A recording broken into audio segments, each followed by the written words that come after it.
So power, when I think of power, I personally think of two situations. Number one is the Power Rangers. I was having little kids. They love Power Rangers. I forget their names. I know there was blue, green, and red. I don't even know the other colors, but they had powers. They were very powerful. And I think that's what the draw was. You have superheroes and little kids know that maybe the draw is that they can't actually do the thing the superhero is doing, but they want the power to do it. They pretend they can fly. They put on the cape. All of those things is it's like I can't do these things, and I would love to be able to do that, and I need the power to do it. The other thing that I thought about when I hear the word power is I grew up in Asia. And in the part that we grew up, it was very often that the power went out. So water would be shut off, power would go, and that would pretty much be a daily thing. And we had the little house on the lantern candles, those lanterns. That you have the oil in the bottom, and we all knew where they were, so you just light them all, and you always have a cistern, I guess we call them mandis, in your bathroom, and we you would always have that full of water because the water could be shut off for a day or two, and so you wouldn't have water. And so power is vitally important to our lives. If the worst case scenario happened in Canada and our power grid shut off, at some point, we wouldn't be able to get gasoline. We would run out of battery power. We would be in the dark. Our food would start to go rotten because the refrigerators would die. And so this concept of power, we're very familiar to it. And the a couple of years, a bunch of years back, I got my power panel, my breaker replaced. I had those little turning, I don't even know what they're called now. The little turning glass ones, and they were, it was old school. So I got an upgrade. A friend of mine was looking for some extra hours for his apprenticeship in electricity, the electrical union, and he decided to do a panel for us. So we did the panel. You have to get the power from the street and notify them, and they have to turn things off for a little bit, and now your house is powered by a whole new panel, updated in the year 2022 or whenever we got it done. And the thing about that power panel, and this is the concept that I want to bring in, yes, the lights are on, but sometimes I would go into the kitchen and I would use the microwave, and it was dead. And there was no power to that microwave, but the lights were on in the kitchen. What had happened is, and this is just my house, but if somebody turns on the toaster and the microwave at the same time, a breaker pops. So there is no power to that part of, my kitchen. And so I would have to go downstairs and turn on the power. There was some action involved on getting power to the critical part of the kitchen so that I could have my soup warmed up.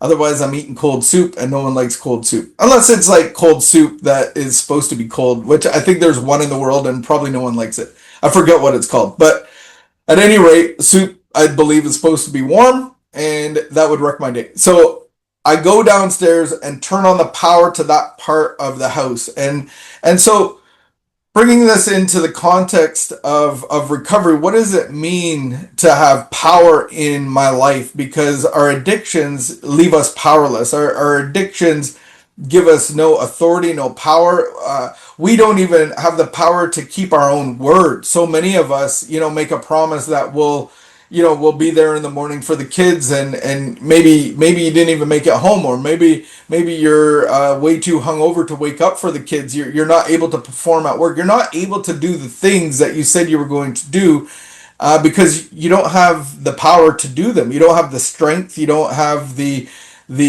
energy to do them, and you might not even be available for 3 days. Whatever the addiction is, they all can look different.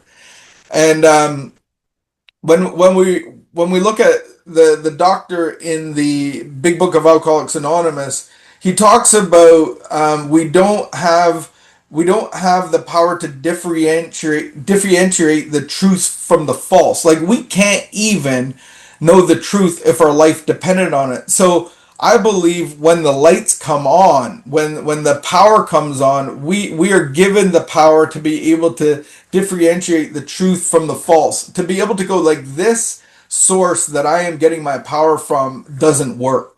I believe that that is an experience that many of us have had where we go, our addiction stopped working. If you're a substance abuse addict, or even pornography or food, at some point the side effects get way out of line from the benefit.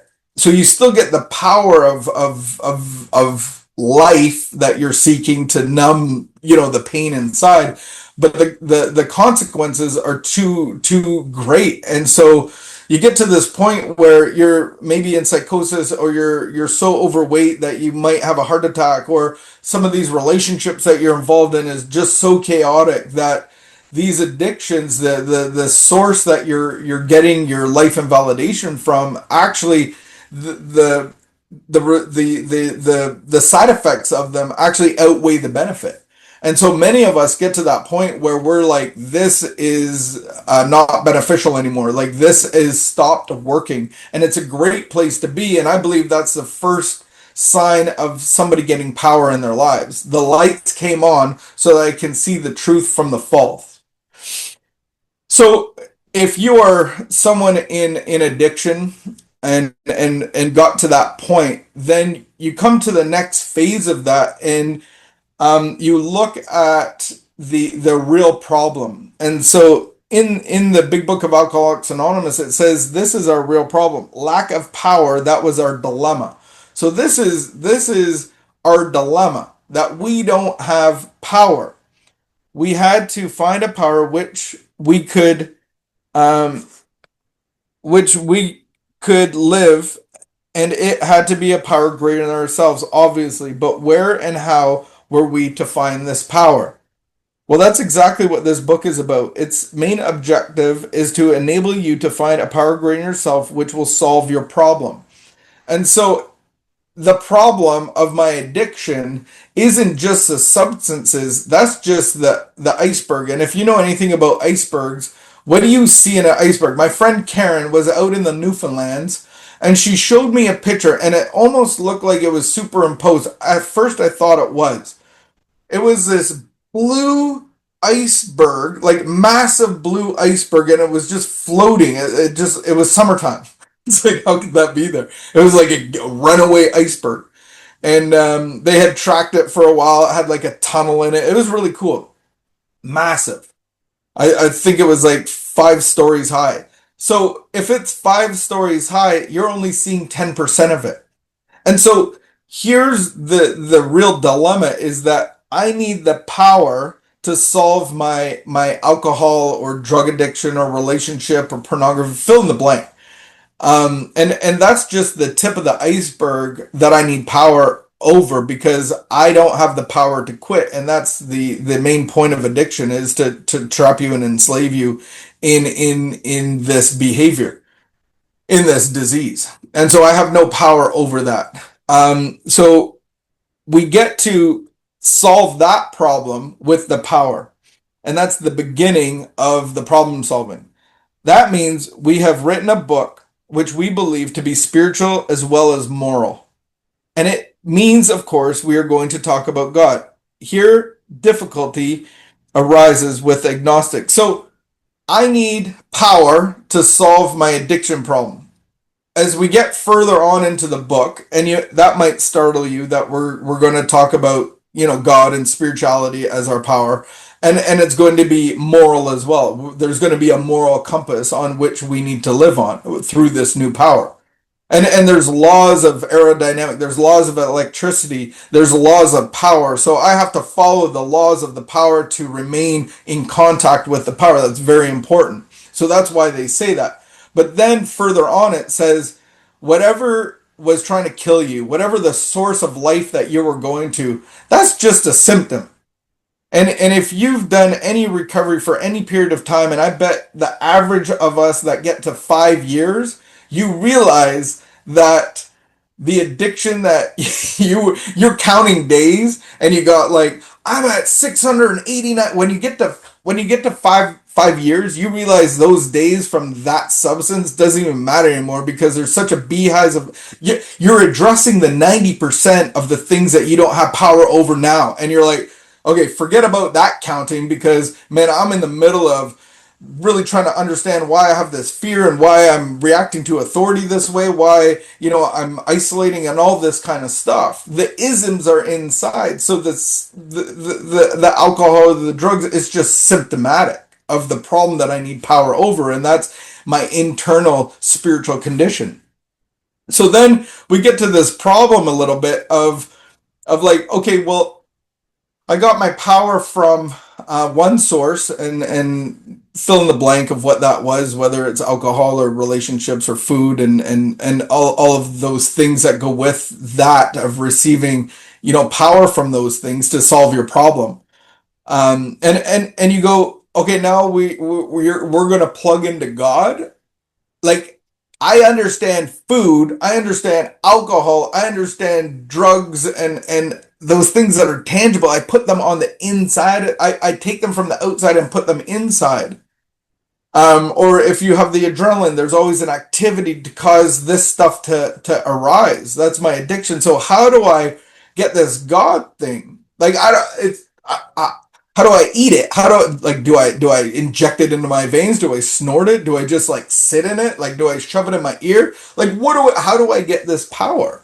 Well, it's through a relationship, and this is the beautiful thing. It's nothing that is on the outside, it's all on the inside. So now the solution of the power is actually on the inside. Like you get to be a turbine temple of God. And that's a beautiful thing. And so many people have issues with that and I know that I probably had one of the most issues and over the course of the last 18 years the hardest person that I work with are the religious ones, the ones that have said the sinner's prayer, the ones that have bent and bowed their knees, the ones that go to church every day. They're the hardest ones that I have to work with because they already know the solution. But what I would pose is that you don't have a relationship that you need with this solution and you don't have the power of that solution in your life because of the results of your life. And here's how we identify that. We go through the identification process. And then they can realize like, yeah, I don't have a proper relationship with this God of power. And so now I need that. So here's a little exercise that we do. It's called the step 2 exercise, and you can just write these down, but this is where it comes from on page 45 of the big book. We know how you feel, this whole God thing, getting power. We're putting down the drink and we're picking up the God. Like how is this even possible to do? And I remember when that was posed to me at a homeless shelter is the way out of here is a relationship with God, and it didn't connect at all because I grew up with God and I just didn't see how that was even viable or possible because I had what we call prejudices. And so it's I already have the relationship all figured out is really what it's saying. So basically it says we have shared his honest doubt and prejudice. Some of us have been violently anti-religious, to others the word God brought up a particular idea of him with which somebody had tried to impress them during childhood. Perhaps we rejected the particular conception because it seemed inadequate. And that's where I was coming from. With the rejection, we imagined we had abandoned the God idea entirely. We we bought we were bothered with the thought that faith and dependence upon a power beyond ourselves was somewhat weak, even cowardly. We looked upon this world of warring individuals, warring theological systems, and inexplicable calamity with deep skepticism. We looked askance at many individuals who claimed to be godly. How could a supreme being have anything to do with it all?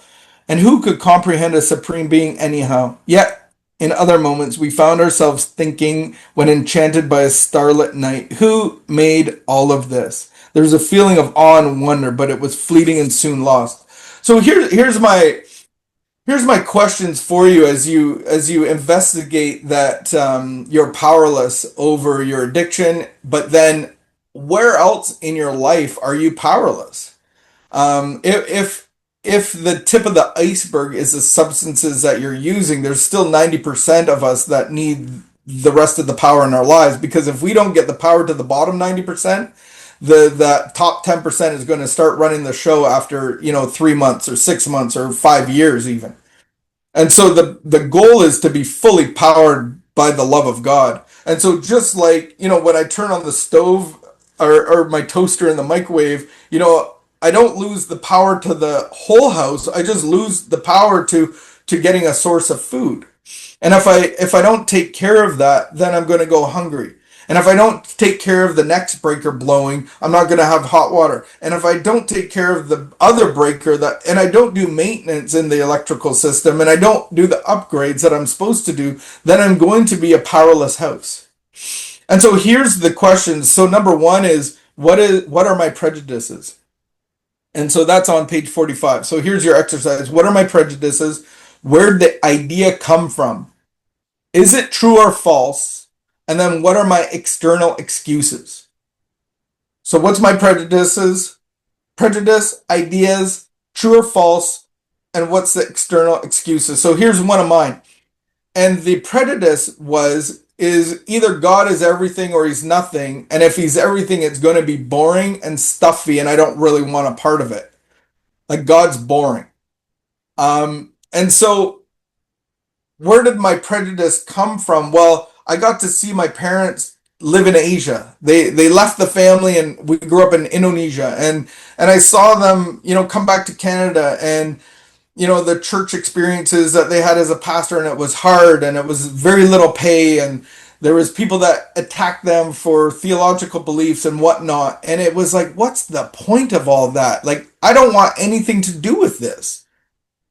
I ended up going to a conference when I started drinking and using and causing some problems. I went to this conference, and there was a pastor on the stage, and when I entered in the room, there was, there was singing, and there was people like lying on the floor and giggling and laughing, and it was very exuberant. I had never seen anything like it. It felt safe. It felt kind of fun. It felt like I kind of wanted to join and be a part of it. I didn't really know what was going on. I was sitting near the front, and the preacher started preaching, and the music kept playing, and people. It was very distracting. But the pastor was calling people out one by one and praying over them. And I said, if this is real, then he's going to see the hurt and the pain and the issues that I'm getting into, and he's going to address me, and he's going to lay his hands on my forehead, and I'm going to have this experience that everybody's having. And I kept my eye on him. I stared at him. I was like trying to make eye contact, because I want this power. I want whatever it is, because I have this inside, and I'm going to the drinking, and I'm going to the hanging out. I'm getting in trouble at home, and I want so badly what everybody, I don't even know what they're having, but they're having something that I want. And the pastor passed me over, and I was like, yeah, it's all fake. It's all power of suggestion. It's not for me. Like, this isn't a real solution. This is for weak people that get brainwashed. And I left there, and I started my 15-year addiction, because that filled me. That gave me power until it didn't. So was my prejudice true or false? In one way, my prejudices was true. Like, God is everything or he's nothing. My prejudice that wasn't true is that it's boring. And I didn't have the right idea of what fun or boring was. my my idea of fun at that point was blacking out drunk. Like, man, that was so much fun. I don't even remember how I got home. It's like chain smoking cigarettes and drinking pitchers and fighting on patio decks. Like, that's a good time. And it's like, I don't remember any of that. That's not fun. That's not a good time. That's actually boring. It's a horrific waste of my time, and we only get so much time. And so what was my external excuses? Well, my external excuse was seeing the pain of my parents and what they went through with their churches and all of that experience, and how they got left out of, like making money here, making family business. They left all that. And it was such a sacrifice. And I was like, what's the point of all this? It's fruitless. There's no point. And then the pastor passing me up, I'm like, those were external excuses. So again, when we see that the power is off in certain parts of our life, that you don't have the power to differentiate the truth from the false, you have no power of control, it controls you, then look at these things, because that means God's not there. What's my prejudice of God? Where the idea come from? Is it true or false? And what are my external excuses to perpetuate it? Again, we read on page 59 of the big book, and I'll read it. And it says, all of this is way too much, that alcohol, dealing with it is cunning, baffling, and powerful. It does have power. It's not saying it's powerless, it's powerful. It's so powerful that you can never muster the power to get rid of it if you are the real alcoholic. Without help, it is too much force, but there is one who has all power. That one is God. There are a lot of other powers. There's powers in substances, there's powers in card reading, there's powers in crystals and a ton of different powers. But there is one with all power, and he's the creator of all things. And we have access to that power. We stood at the turning point. Half measure availed us nothing. So God is everything or he's nothing. We stood at the turning point. We asked for his protection and care with complete abandonment, because that's what we typically do. That's our problem, is that we care and protect ourselves. We provide for ourselves, but now we need the power of God to provide all of our needs for this new life, to be repowered, to have an update, to be upgraded, to be able to be fully powered, and the lights come on. I can see the truth from the false. I can see the false things that I put in my body that actually can never satisfy me, that control me, that dominate me. I see the spirits that are behind them, and the control and the slavery that I've been in. And now I meet the love of God, and where God's perfect love out is, it casts out all fear. So I go from being an agent of fear, a slave of fear, to being a child of God, guided by his love and light. And so the power of God's going to clean up the internal mess. And you can't do it alone. So you need other people, you need the fellowship, and you need the power of God in our lives.